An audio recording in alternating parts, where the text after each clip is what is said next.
Okay, Mr. Chairman, we're going to start off with our good news story about our new wind farm project. And Sherry, are you going to present this PowerPoint now for us? If you would, Mr. Wheeler. Since she's wearing the pen, Yeah. she'll be reminded.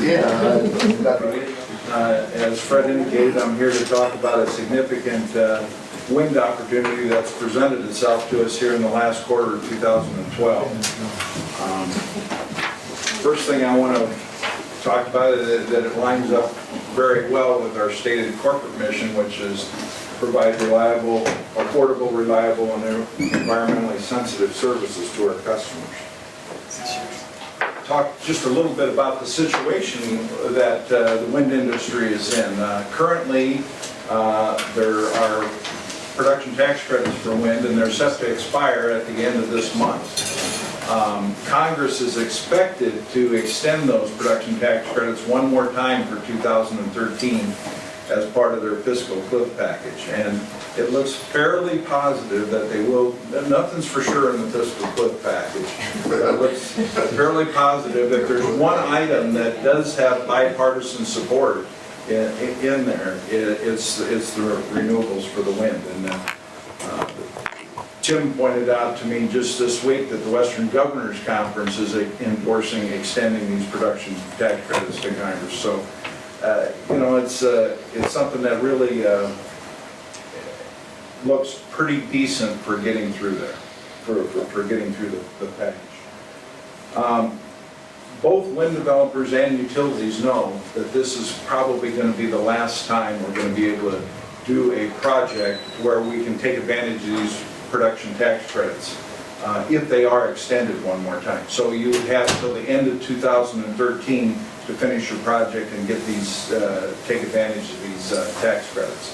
As a result of that, the developers in Nebraska that have already got these wind projects started have actually come to us, and they're really interested. I mean, it's kind of a, they're interested in peddling these projects because they know if they don't get them in this round while we got these tax credits, it's going to be several years before some of these will be back to them.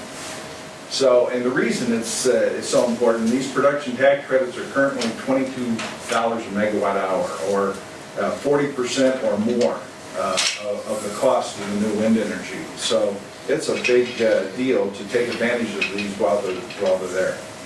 Both NPPD and O.P.P.D are looking at the opportunity, and both of us, we're coming to this month's board, and NPPD has taken a project to their board to try and take advantage of these low prices. Little bit about the process. We did a joint RFI. We both wanted to look at these together and sort of share in the opportunity and optimize it as much as we could. So we did that. We went out for an RFI. We said that the projects had to have a generation interconnect already in place to be considered in this for review. And the reason the generation interconnect takes about 8 months to get from Southwest Power Pool. So if the project didn't already have permission to hook to the grid, the generation interconnect agreement, we couldn't consider it because it couldn't get done by the end of 2013, even if we wanted it to. We received 7 proposals, all had a generation interconnect, and were far enough along in the project that they could be completed if the production tax credits are extended. As far as the analysis, we took the information, and O.P.P.D retained Black & Veatch to, as well as our own in-house corporate model, just kind of a check and balance to make sure we were looking at this correctly. Both reviews turned out very positive on this, and indicated it as a very cost-effective project. It's the lowest cost proposals we've seen by far to date, 25% lower than anything we've seen up to this point. Probably as good of proposals as we'll ever see in the industry, because after these go away, the cost to do the projects will be the same, but we lose those production tax credits. And I might mention on the tax credits, there is some possibility that they'll be extended more than 1 year. This is probably the last time they'll be extended. It's not known whether they'll be extended for 1 year or maybe 2 years or 3 years, but the feeling is if they're extended for a longer period, they'll probably be phased down. So the first year might be a $22 or $22 per megawatt hour extension. The second year might be half of that, and the third year, half of that, and then it's gone. It's not known yet just exactly which way it'll be extended. The qualifiers for the project, I've already indicated a little bit, but we'll only move forward if the production tax credits are approved by Congress. We need to get a joint transmission agreement with NPPD to, I mentioned the generation interconnect. In addition to the interconnect, there has to be the ability to deliver the power from northeast Nebraska, where this project is, to Omaha. And so we have a joint transmission agreement with NPPD that's going very well. I see no problems there. And then it also has to be reviewed by the Power Review Board too.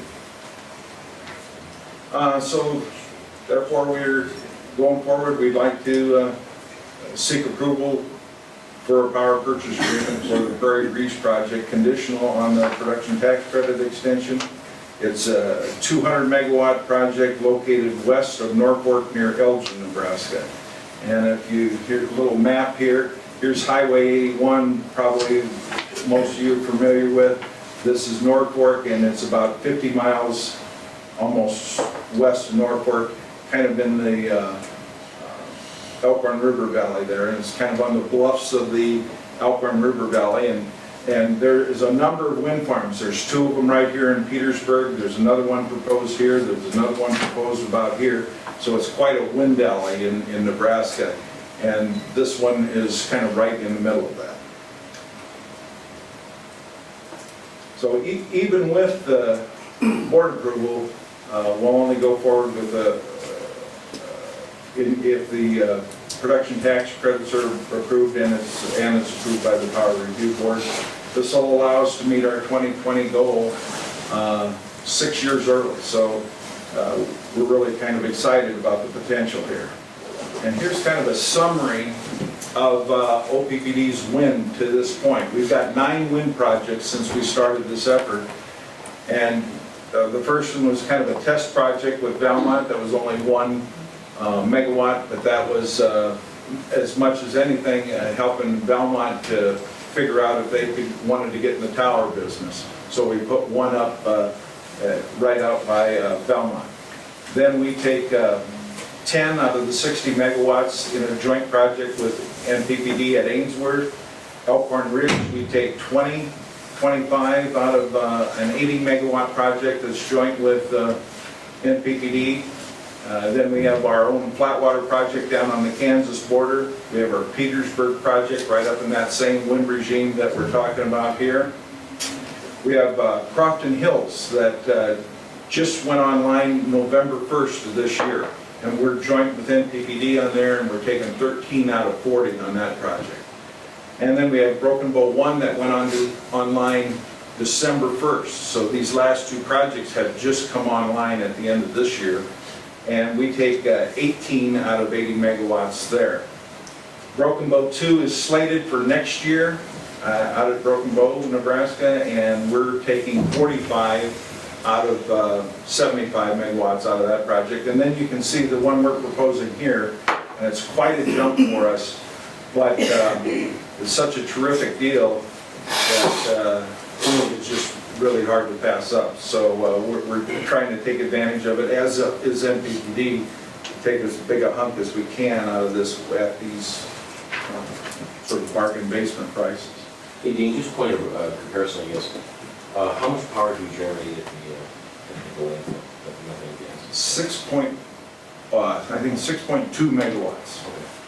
So it's down in this, and that has some potential for expansion too as the landfill grows. John, I don't know the status of that expansion, is there any potential for it, do you? Or? There is potential, but I don't think they're ready. They're not ready yet. They have to open up a new section. Yeah, that's. And what's the capacity factor, the estimated capacity factor for this?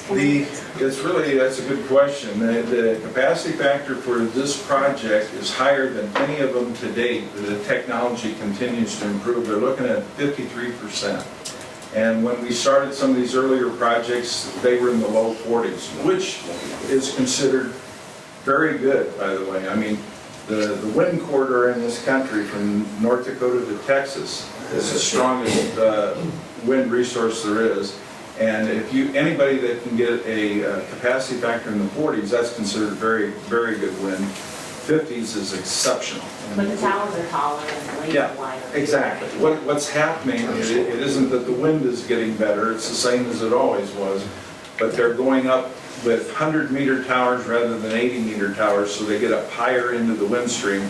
They put longer arms on these. The earlier turbines had 80-foot arms. These now are up to 100 and some even 120. The Prairie Beach project is talking about 100-foot blades on there. And then they have some better electronics in there so that they can turn the pitch on these blades to exactly match the wind stream that they're experiencing while they're experiencing, so it just makes them a little more efficient. So that's how they get to 53%. And over how many acres is this wind farm? That's a good question. I think, I don't have it exactly, but I think it's about 640 acres, something like that. Section. Where does that put us in terms of our goal, 10%? It puts it right at 10%, right at 10%. And if every one of these projects has performed better than what was designed. I mean, we've experienced actually better capacity factors than we had on paper. So if that occurs here, and I think it will, this will put us over 10%. But on paper and what we've got to go by right now, it looks like it's going to be right at the 10%. What do we expect the life capacity? How long would we This expect one's these to last? 25 years. This one's 25 years And what on about this. the previous ones? All of the previous ones are 20. Broken Bow 2 is 25 years too. So, Is that just an indication that technology continues to improve, or what's the reasoning for? well, I think it is. They're more, at first they didn't want to give us anything longer. Now they're willing to give us longer. So I think the developers are more confident in the technology. And for us, we're looking at 20 or 25, either one, and it just was cheaper at 25. So we picked the 25. In addition to that, it's nice because that staggers these a little bit so they don't all expire at once. So it was a double win for us to look at it in that manner. So Do we have anything in the contract that after 10 years we purchase it, or how do we have the option we purchase after 10 years. If they put it, the production tax credits are only good really for 10 years. And so some of the developers are willing to get out of the project after 10 years. And the way we have it, we have first right of refusal in the contract if they do decide to sell it.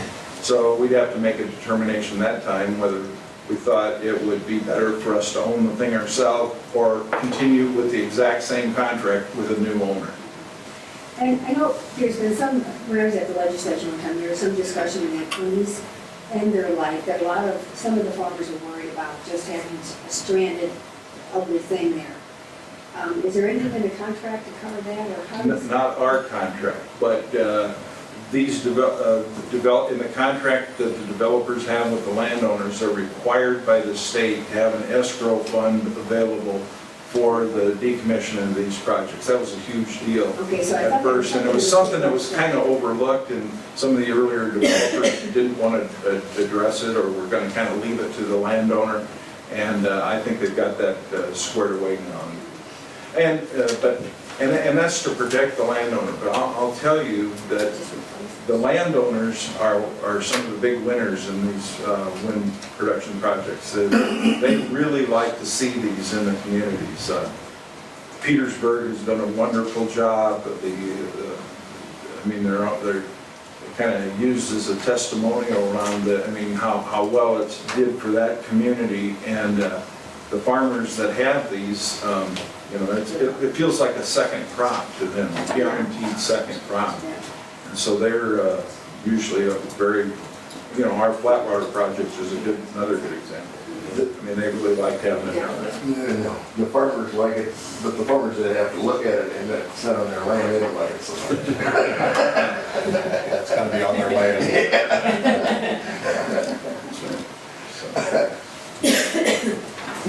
So that's really all I have.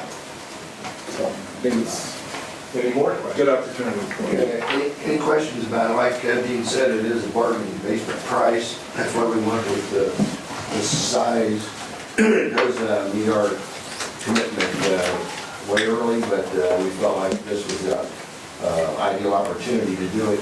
And I might also note that the price is so advantageous that if anybody's worried about this being subsidized in one way or another, it's not. It meets our fuel costs on our whole fleet and provides us with the diversity that we've long cherished in this utility, to have a mix of different fuels, wind, nuclear, coal, gas. And also, I might add that we don't need to add any peaking plant capacity to cover this. Because as you know, the wind can shut off like that. Coal and other plants can't start up that fast. You have to have gas to back it up, and you have enough gas in place to cover this. There's one other thing I'd like to add that I neglected to say earlier. These contracts for 25 years are fixed costs, so we have a locked-in cost for 25 years. And it happens to be the only one of our generation opportunities where we can have that kind of certainty. Yeah. And that's nice. It's a hedge against rising costs of the competing alternatives, coal or natural gas. Under fuel or regulatory costs. Exactly. So we'll be voting on that Thursday. I don't think they'll have any trouble. I hope not. We should have some people actually pat us on the back maybe once.